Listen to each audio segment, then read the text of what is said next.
Bonjour à tous. Aujourd'hui, j'ai envie de partager avec vous un petit enseignement sur le thème l'Église, une communauté de foi et de transmission. Donc effectivement, l'Église est une communauté de croyants qui est ancrée dans la tradition apostolique, donc des apôtres.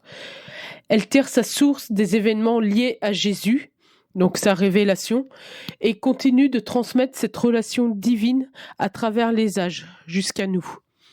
Nous évoquerons la notion de foi testimoniale à travers la nature de l'Église en tant que lieu de rencontre, de témoignage et de médiation, ainsi que son rôle dans la transmission de la foi. La tradition apostolique. Les apôtres, qui eux ont reçu la révélation de manière directe, puisqu'ils ont connu Jésus, Saint Paul et bien d'autres témoins, eux l'ont reçu indirectement, sont basés sur cette transmission.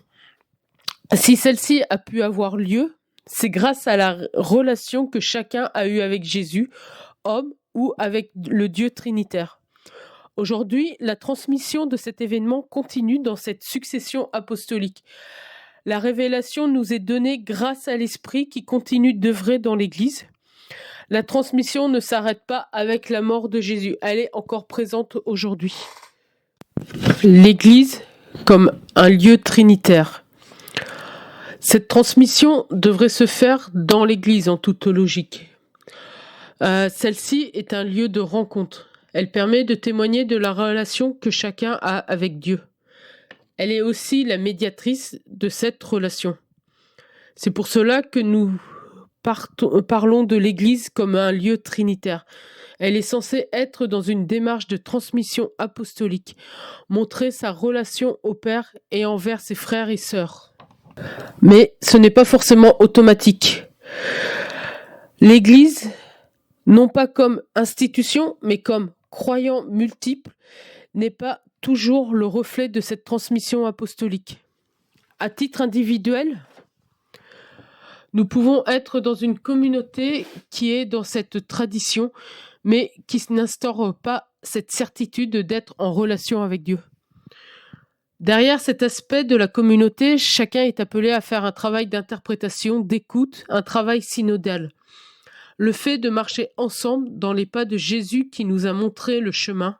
« Je suis le chemin, la vérité et la vie », nous dit-il dans l'évangile de Saint Jean, nous pousse à une évolution qui soit inscrite dans l'histoire, ce qui va permettre à nous, chrétiens, de nous préserver d'une évolution sociétale qui va à contre-pied des valeurs que Jésus nous a transmises via la transmission apostolique.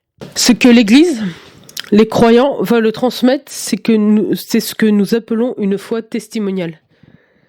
Celle-ci, elle a commencé avec Jésus, qui lui-même a partagé sa relation avec le Père, avec l'ensemble des apôtres et ses disciples. Cette foi, elle est toujours d'actualité avec nous. C'est la transmission que nous faisons aux autres en tant que témoins de la révélation.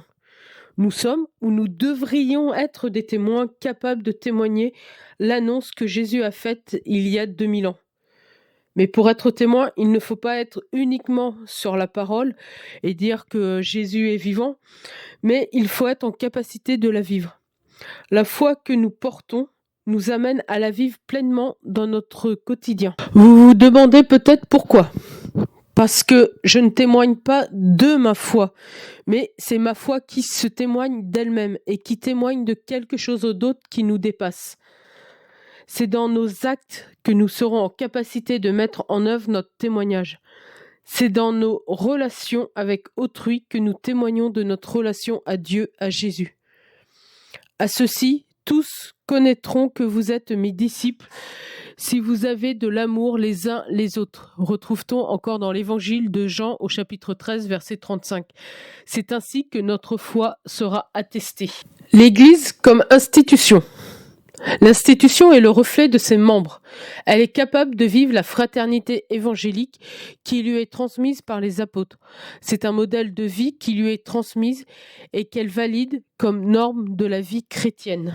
La tradition n'est plus ou moins rien d'autre que la transmission de ce modèle de vie.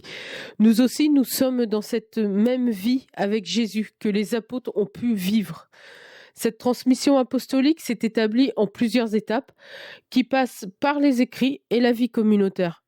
C'est grâce à cette transmission que nous pouvons dire que notre foi est celle des apôtres, sans être contemporain de l'événement de la vie de Jésus. Cette apostolicité appartient à toute l'Église et qui nous permet d'être dans la même foi que les apôtres. Vous vous demandez certainement pourquoi nous sommes dans la même foi que les apôtres.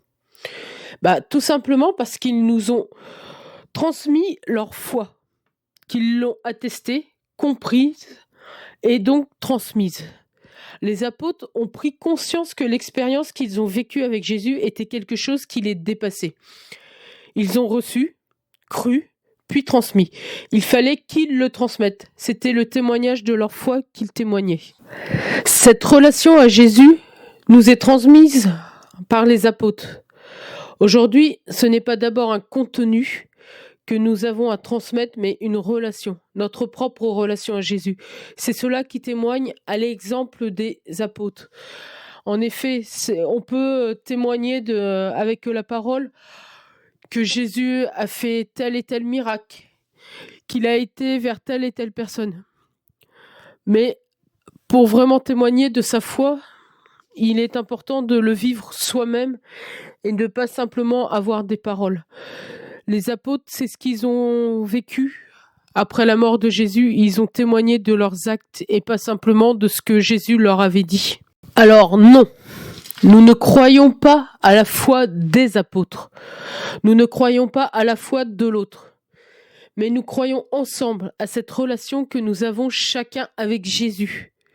Il nous faut être capable de témoigner et de vivre avec l'autre cette relation que nous avons avec Jésus. Vous allez me dire pourquoi nous ne croyons pas à la foi de l'autre. Tout simplement parce que l'autre n'est pas la source de notre foi. La source, c'est Jésus. Et les apôtres l'ont transmise. Notre foi est en lui, en cette révélation qui est définitive, mais réactualisée au fil des siècles par le témoignage des uns et des autres. Posons-nous la question, qu'est-ce que vivre la foi ? C'est être en relation personnelle avec Dieu et être en capacité de vivre cette relation dans nos actes et nos paroles. Nous sommes donc en capacité d'appliquer et de transmettre l'enseignement de Jésus. C'est cet enseignement qui nous permet aujourd'hui de l'attester comme à l'époque des apôtres. Nous pouvons l'attester car nous sommes capables de le vivre. Et cette foi nous pousse à s'engager, à se donner pour le Christ, mais aussi pour les autres. Il ne peut pas y avoir de transmission sans engagement. Imaginons que les apôtres soient restés dans leur petit coin à l'époque. Il n'y aurait pas eu de transmission. C'est parce qu'ils se sont sentis engagés, qu'ils se sont donnés dans leur ministère qui était de propager la révélation, la bonne nouvelle. Nous-mêmes, nous sommes dans cette même logique. Nous pouvons croire et avoir la même foi que les apôtres car nous sommes capables de partager cette relation avec Jésus. L'Église est d'ailleurs née à partir de cette transmission.